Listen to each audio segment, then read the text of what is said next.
बड़े एतमाद के साथ बंदे ने कारोबार किया जनाब, 40 लाख रुपया दे दिया हुआ है अगले बंदे को, अब टेंशन में पड़ा हुआ है, वो वापस ही नहीं कर रहा, ना कोई सामान दे रहा है, ना वो जनाब हमारे पैसे वापस कर रहा है। कारोबार बैरून मुल्क मुकीम था ना पाकिस्तानी, उसने बड़े सारे पैसे कमाए, पाकिस्तान में आ गया वतन की मोहब्बत लेके, इधर आके वो जमा पूंजी जनाब, उसने कहा कारोबार करते हैं। तो एक बंदा मिला, उसने कहा कारोबार मिल के करते हैं, आप ऐसा कहें पैसे मुझे दें, मैं आपको ये सामान देता हूँ, आप तैयार करके आगे आगे। बंदा बड़ा खुश हुआ। शुरू शुरू में ट्रांजैक्शन एक आध बड़ी अच्छी हुई, अब इससे एतमाद हो गया। एतमाद की हद तक तो ठीक है, इसे अंधा एतमाद हो गया। उसने कहा जनाब ये 7 लाख रुपया ज़रा एडवांस ही दे दो। इसने कर लिए, वो चलता रहा, उसने कुछ 2-3 लाख का सामान दे दिया, बाकी आपके अमानत है, डोंट वरी, परेशान नहीं होना। अच्छा, फिर उसने सामान दिया, फिर थोड़ा इस तरह का सिलसिला चल पड़ा, करते करते 40 लाख रुपया इसका उसकी तरफ चला गया। अब वो सामान नहीं दे रहा, ना पैसे दे रहा है, जी आए बाएं शाएं, बंदा परेशान कि मेरी इन्वेस्टमेंट ऑफ।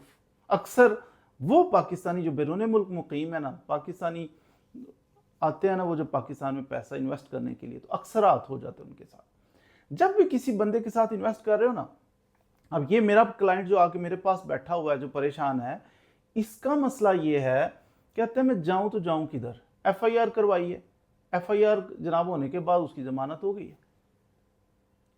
पहली बात, FIR भी बड़ी गनीमत है जो इसकी FIR हो गई है। जब भी बिजनेस किसी के साथ कर रहे हैं, 2-3 एहतियातें बड़ी जरूरी हैं। मसलन आप उसको पैसे दे रहे हो, ट्रस्ट कर रहे हो, अंधा एतमाद ना करो, एतमाद तक काफी है, अंधा एतमाद। आप उसे दे रहे हो 10 लाख, आप उसे दे रहे हो 50 लाख, दे रहे हो, आपका पैसा उसके पास, आपके पास श्योरिटी क्या है कि ये पैसा आपका उसके पास है, कोई गारंटी कोई चीज है आपके पास? नहीं। इसे कहते हैं अंधा एतमाद। कारोबार कर रहे हो, इन्वेस्ट कर रहे हो, उसे दे रहे हो, कुछ लिखो, डॉक्यूमेंट लिखो, तहरीर लिखो, और उससे एक चेक ले लो, मैं 40 लाख आपको दे रहा हूं, आप लेके भाग जाओ, मेरे पास क्या होगा? कुछ भी नहीं। एक चेक होगा कि ये फलां शख्स ने मुझसे 40 लाख लिया है, तो ये 40 लाख जनाब चेक दिया इसने। कोई चीज़ तो आपके पास होगी करने के लिए।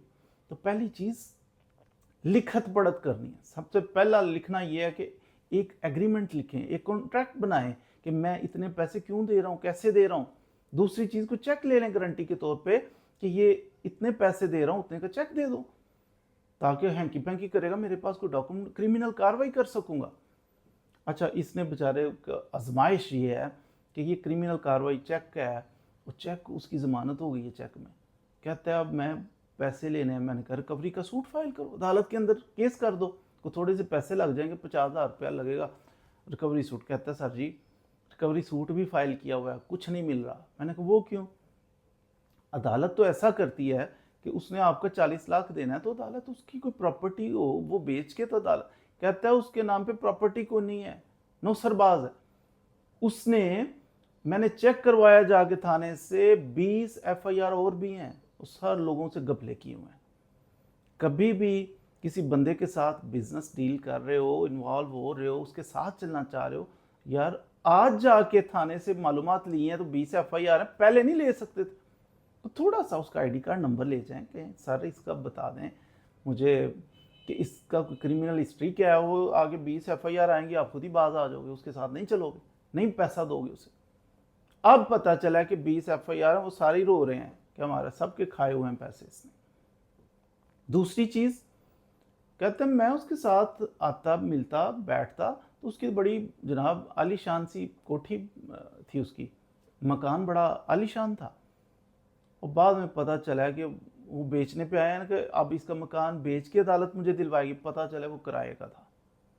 लाइफस्टाइल अच्छा था, गाड़ी रखी हुई है जनाब, तो मकान बड़ा शानदार है, वो सारा किराए का इस तरह का था। तो पैसा खा रहा है, पता नहीं किधर लेके जा रहा है, लोगों से लूट रहा है। तो जब भी किसी बंदे के साथ इन्वेस्टमेंट करनी है, बैरून मुल्क वाले भाइयों या पाकिस्तान में भी हो, तो इन्वेस्टमेंट करनी है, थोड़ा सा देख बा शक्ल देखिए और जनाब उसकी मीठी मीठी बातें देखिए और चल पड़े, पैसा पकड़ा दिया, ऐसा नहीं करना। 2-3 चीज़ें हैं, एक तो एग्रीमेंट कर लें, दूसरा एग्रीमेंट से भी प्रायर जो करने वाला काम है ना, पहले करने वाला काम है, थोड़ा सा थाने किसी पुलिस वाले से थोड़ी एलॉय मोहब्बत रखें, उससे कहीं चेक करवा दो इसका क्रिमिनल रिकॉर्ड, वो फ़ौरन निकालेगा, इस पर तो 6 पर्चे हैं, इस पर तो 10 पर्चे हैं, इस पर तो 30 पर्चे हैं, तो आप समझ जाओगे। क्रिमिनल रिकॉर्ड चेक कर लें उसका।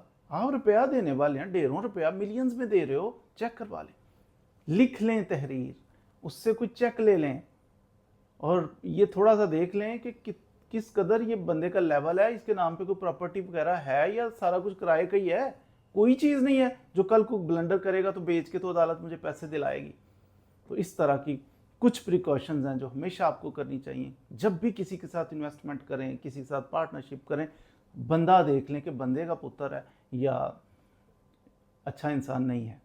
तो वो आप समझ ही गए हैं कि बंदे का पुत्र नहीं है तो किसका पुत्र है। बहरहाल मुनासिब नहीं है कि ऐसे शख्स के साथ चला जाए। तो आपको हर गली में कोई ना कोई फ्रॉड या नौसरबाज मिल जाता है।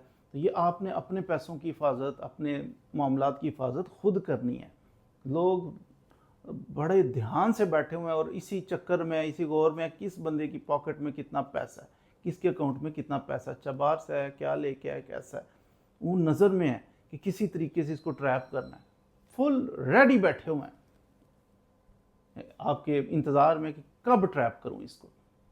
अब आपने ट्रैप नहीं होना, हमारी वीडियोस देखते रहा करें, कुछ ना कुछ सीखते रहा करें, हाई अलर्ट रहें। इन चोर उचक्के जो धाक लगाए बैठे हैं ना, कब आपको ट्रैप करना है, कब आपको काबू करना है, इनसे बचना है। आपने खुद बचना है। आप कानून पे ना बैठे रहेंगे, पुलिस आके हमें बताएगी एक्सक्यूज़ मी रुक जाएं, आप इन्वेस्टमेंट ना करें, कोई जज आके बताएगा, ऐसा कुछ भी नहीं होगा, कोई नहीं बताएगा आपको। आपने अपनी हिफाजत, अपने पैसे की हिफाजत खुद करनी है।